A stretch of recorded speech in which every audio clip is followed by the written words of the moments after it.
안녕하세요. 저는 30대 여자입니다. 저는 얼마 전에 겪었던 일에 대해 아직도 충격이 가시지 않는 상태에서 쓰는 글입니다. 조금 횡설수설할 수도 있으니 부드럽게 넘어가 주시길 바랍니다. 제가 이렇게 사연을 보내게 된 이유는 정말 어디 가서 말을 할 수 없는 일을 겪었기 때문입니다. 제 얼굴을 아는 사람들에게 제가 겪게 된 이야기를 하려고 하니 정말 제 얼굴에 차라리 침을 뱉었으면 뱉었지 곧 죽어도 입이 안 떨어져서 어딘가에 말도 못하겠더라고요. 임금님 귀는 당나귀 귀라는 심정으로 저도 누군가에게 제 속마음을 털어놓고 싶어서 이렇게 글을 쓰게 되었습니다. 옛말에 그런 말이 있죠. 10길 물속은 알아도 한 길 사람 속은 모른다고요. 제가 진심으로 믿었던 사람이 절 배신하는 일은 생각보다 굉장히 충격적인 일로 다가옵니다.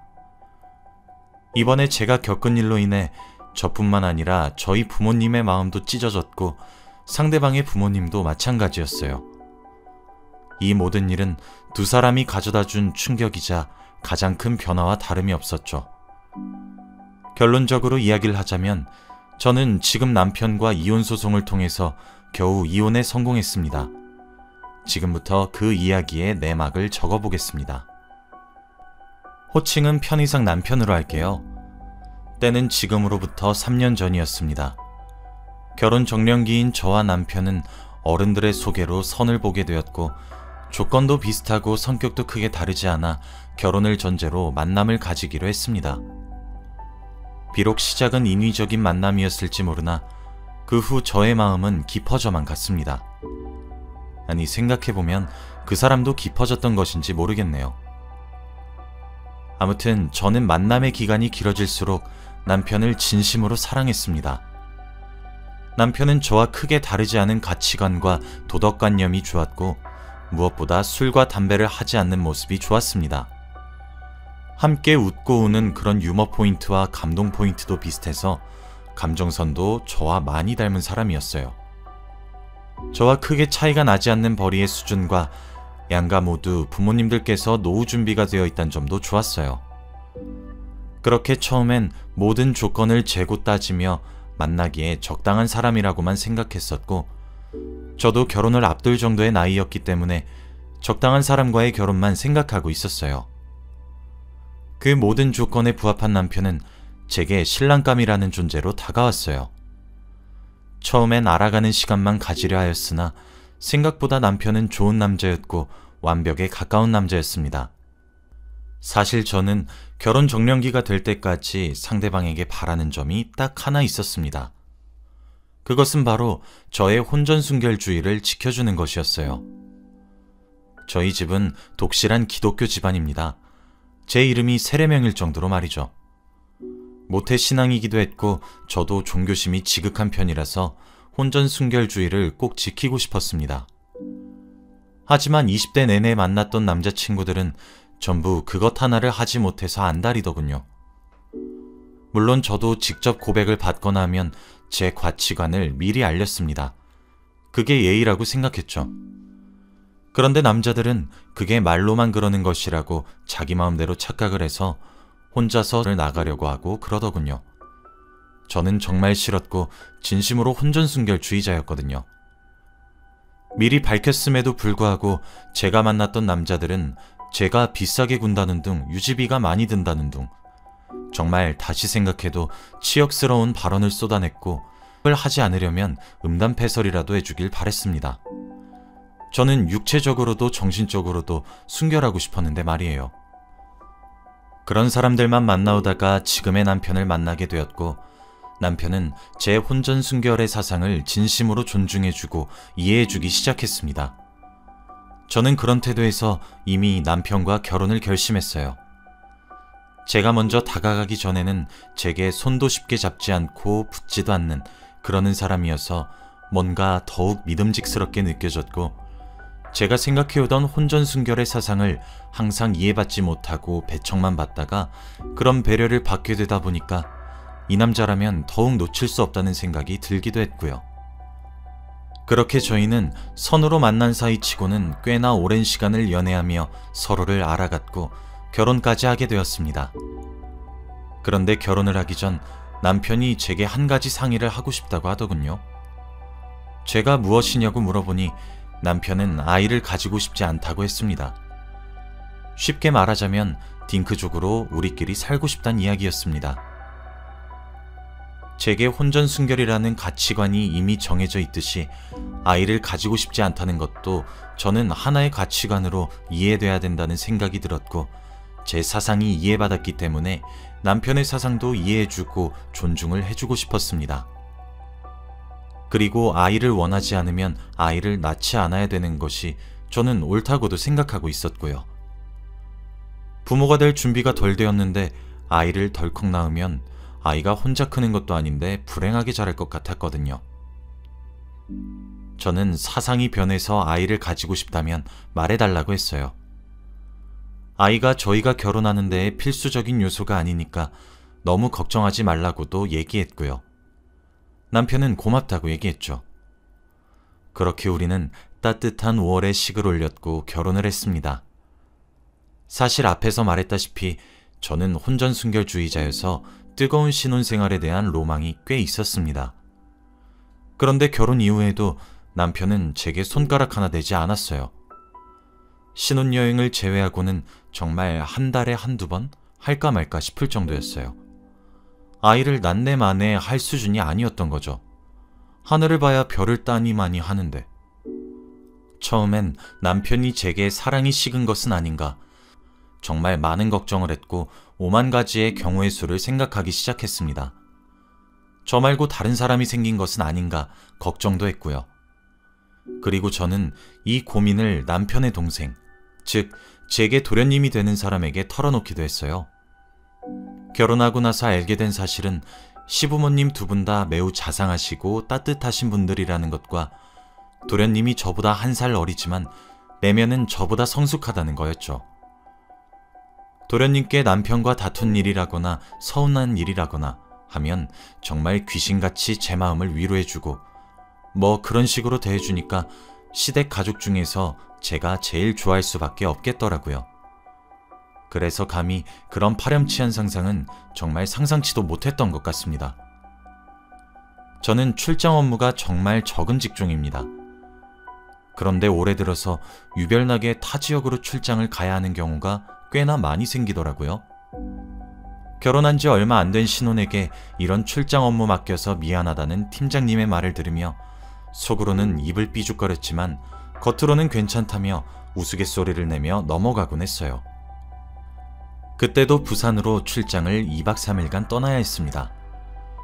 남편과 아쉬움이 담긴 작별 인사라고 부산으로 떠났어요. 그런데 저희가 섭외한 업체와 제가 일하고 있는 회사에서 서로 의사소통에 문제가 생겼던 거였고 2박 3일로 잡았던 출장은 당일치기로 변경되고 말았습니다. 아주 간단한 부분의 의사소통이 안 되어 문제가 터져서 제가 필요했던 거였는데 제가 나타남으로써 그 부분이 자연스럽게 해결이 돼버려 그렇게 길게 머무를 필요가 없었거든요. 회사에서는 이왕 이렇게 된 거 그동안 신혼인데 방해해서 미안하다고 하시며 2박 3일 동안 출장 간 것으로 해놓을 테니 바로 집으로 가서 이틀 쉬어도 된다고 얘기해 주었죠. 정말 뛸 듯이 기뻤고 남편에게 바로 알려주려고 했습니다. 그런데 막상 알려주려고 하는데 결혼 이후 제가 이벤트를 해준 적이 없다는 사실이 생각이 났고 그래서 깜짝 몰래카메라처럼 몰래 집에 숨어 있다가 남편을 놀래키려고 했어요. 그렇게 저는 룰루랄라 콧노래를 부르며 집으로 돌아가서 쉬었습니다. 남편의 퇴근 시간이 점차 다가오길래 저는 어디에 숨어서 놀래키지? 하면서 기분 좋은 상상을 하고 있었습니다. 그런데 그때 현관문 비밀번호 소리가 들리기 시작했고 다급하게 호다닥 숨었어요. 숨고 나서 보니 어쩌다 저희가 사용하는 부부 침실의 붙박이장 안에 들어왔더라고요. 남편이 방에 들어와서 옷을 갈아입을 때 왁 하며 놀래켜야지 하며 킬킬대고 있었는데 들리는 목소리가 남편이 아니더라고요. 그 사람은 바로 도련님이었습니다. 형, 나 도착했어. 어디야? 언제 와? 하면서 제 남편과 도련님이 전화를 하는 것 같더라고요. 그래서 저는 에잇 하면서 그냥 나가버릴까 하다가 이왕 놀래킬 거 도련님이랑 남편이랑 동시에 놀래켜야지 하며 숨을 죽이고 있었어요. 콧노래를 부르며 남편을 기다리는 도련님이 참 귀여웠고 형제끼리 우애가 참 좋다 싶어 흐뭇했죠. 도련님은 거실에서, 저는 침실 속 붙박이장에 숨어 있었고 남편이 올 때까지 저는 붙박이장 속에서 휴대폰 게임이나 하고 있었어요. 한 30분 정도가 지났을까? 남편이 들어오는 소리가 들렸고 저는 놀래킬 준비를 했습니다. 화기애애하게 웃는 소리가 들렸고 저희 부부 침실의 문을 여는 인기척이 났어요. 저는 남편이 들어왔다고 확신했고 붙박이장 문을 박차고 나가 놀래키려고 몸을 일으킨 그때 들려서는 안 되는 묘하고 이상한 들리기 시작했고 저는 나가려던 몸이 굳었습니다. 근데 생각해보세요. 집에 제가 숨어있단 것을 모르니까 도련님과 제 남편만 있는데 그런 소리가 왜 나겠습니까? 도련님이 나갔나? 남편은 그럼 누구랑 들어온 거지? 도련님은 대체 언제부터 알았던 거지? 남편이 바람을 피고 있었던 것인가? 그렇다면 대체 언제? 누구와? 대체 왜? 따위와 같은 수십 수백 가지의 상상을 하며 전 정말 하얗게 질려버렸습니다. 하지만 제가 붙박이장에 숨어 있으면 숨어 있을수록 제게 들려오는 소리들은 점차 높아졌고 더 이상 가만히 들을 수 없는 지경에까지 이르게 되었어요. 저는 조용히 붙박이장에서 동영상 촬영 버튼을 눌렀고 그대로 문을 열고 방을 나갔습니다. 하지만 더는 촬영할 수가 없었습니다. 두 사람은 제가 정말 잘 알고 있는 두 사람이었거든요. 제 남편과 도련님이었어요. 끼익 하는 작은 인기척에 두 사람 모두 그곳에서 나온 저를 쳐다보았고 저는 하얗게 질렸고 두 사람 모두 기겁했죠. 하지만 저는 이미 볼 대로 전부 다 본 뒤였고 그냥 자리에 주저앉고 말았습니다. 인터넷에 올라오는 여러 가지의 사연들을 보면서 남편이 불륜을 저지른다면 이렇게 해야지 저렇게 해야지 상상을 참 많이도 했던 나였는데 정말 예상하기 힘든 순간을 실제로 마주하니 몸이 굳고 다리에 힘이 풀리더라고요. 도련님은 저와 마주치자마자 후다닥 옷을 챙겨 입고 신혼집을 나섰고 남편은 제게 다가오려고 하고 있었어요. 다가오지 말고 떨어지란 제 말에 안절부절 못하더니 이내 무릎을 꿇고 잘못을 빌기 시작하더군요. 정말 미안하다고 하면서 말이에요. 저는 동영상도 찍었겠다. 난 거리낄 것들 없다고, 어떻게 된 일이냐고 당장 해명하라고 남편을 노려보며 닥달했습니다. 남편의 대답은 정말 기가 찼습니다. 전 몰랐는데 남편은 재혼 가정이라고 합니다. 어쩐지 시아버지와 도련님, 그리고 시어머니와 제 남편, 이렇게는 절대 곧 죽어도 안 닮았다고 생각했고 그냥 한 사람만 빼다밖에 닮아서 그런가 보다 생각을 하고 말았어요. 그런데 시아버지도 시어머니도 각각 결혼해서 자녀를 낳으시고 이혼을 하시게 된 거였고 아이를 본인들이 직접 맡았답니다. 그리고 그렇게 시아버지와 시어머니가 만나게 되면서 두 사람도 데려와서 넷이서 살게 되던 거였어요. 그러니까 도련님과 남편은 호적상 형제이지만 따지고 보면 남남인 셈인 거죠. 게다가 나이 차이도 많이 나지 않으니까 두 사람은 서로 친구가 생긴 것 마냥 좋고 재밌었다고 하더라고요. 그렇게 시어머니와 시아버지가 맞벌이를 하신다고 집을 떠나시게 되면 둘이서 의지해서 지냈답니다. 사춘기, 성에 한참 관심이 많았던 두 형제는 그때를 기점으로 누가 먼저라고 할 것도 없이 사랑에 빠지게 되었고 그렇게 둘이서 만나온 세월이 15년이 넘었다고 하더군요. 남편이 제 혼전순결을 지켜주었던 이유도 제게는 욕구가 생기지 않아서 건드릴 필요가 없었던 것이었고 저와는 위장으로 결혼을 하기 위해서였다고 고백하더라고요. 저는 정말 억울했습니다. 이게 무슨 봉변인가 싶었거든요. 그래서 물어봤어요. 남편에게 말이에요. 저와 왜 결혼을 한 거냐고, 왜 한 여자의 인생을 이렇게 망치냐고, 이게 사기 결혼이랑 뭐가 다르냐고 하면서요. 남편이 그러더라고요. 정말 미안하고 죽을 죄를 지었다고. 그런데 이해해주면 안 되겠냐입니다. 제가 다른 남자를 만나든 애인이 생기든 상관하지 않을 것이고 그러다가 다른 사람의 아이를 데려와도 자긴 사랑으로 키워줄 자신이 있대요. 그러니까 도련님과 자신의 사이를 이해만 해달라고 합니다. 하지만 저는 화목하고 이상적인 가정을 원하는 거잖아요. 화목한 가정과 자상하고 다정한 남편이자 내 아이의 아버지를 원하는 거잖아요. 저는 당신은 미친 것이 분명하고 틀림없다며 어떻게 이렇게 사람의 인생 하나를 짓밟냐고 울부짖었습니다. 그랬더니 남편이 그러더라고요. 정말 미안해 여보. 근데 한 번만 이해해주면 안 될까? 그래, 맞아. 나도 내 동생도 당신 이용한 거 맞아. 근데 정말 그럴 수밖에 없었어. 당신도 알다시피 우리 부모님 정말 착하고 순하신 분들이야. 그런 분들에게 자식이 고작 2명 있는데 그 2사람이 서로 사랑하고 있는 사이라고 하면 어떻게 되겠어? 그래서 엄두가 안 났어. 그러다가 등살에 밀려서 당신을 소개팅으로 만나게 되었고, 그래, 이왕 이렇게 된 거 위장 결혼을 하자고 생각을 했지. 내 동생도 차라리 그게 낫다 이러고 있어서 그게 맞다고 생각했어. 그런데 막상 만나보니까 당신이 너무 좋은 사람이라서 정말 많이 망설여졌어. 그래도 이미 너무 많은 강을 건넜고 당신한테 죽을 죄를 지은 거 전부 다 알아. 앞으로 갚으면서 살게. 정말 문제없는 가족으로 보일 수 있게 최선을 다해서 당신에게 속지 않은 마음으로 살아갈게. 그러니까 한 번만 용서해주고 이해해주면 안 될까? 라고요. 근데 이게 말이나 되는 소리냐고요. 도련님도 실컷 도망가다가 이건 아니다 싶으셨는지 다시 집으로 돌아와 제게 무릎을 꿇으며 뭐든 다 해줄 테니까 부모님께 말만 하지 말라고 합니다. 솔직히 울고 싶은 사람도 저고 상처받은 사람도 저 아닌가요?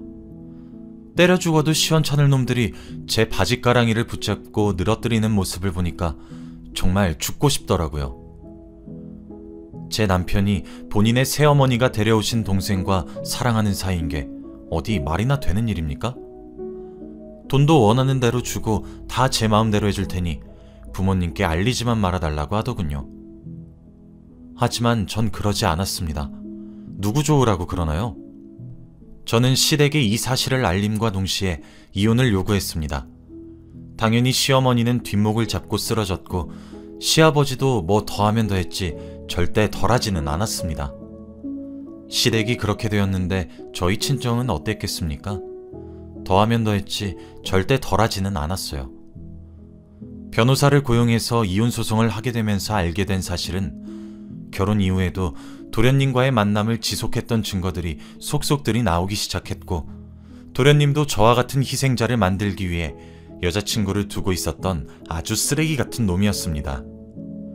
정말 그 사실을 알게 된 순간 억장이 무너지는데 제가 잘못 걸린 것이 맞구나 싶었어요.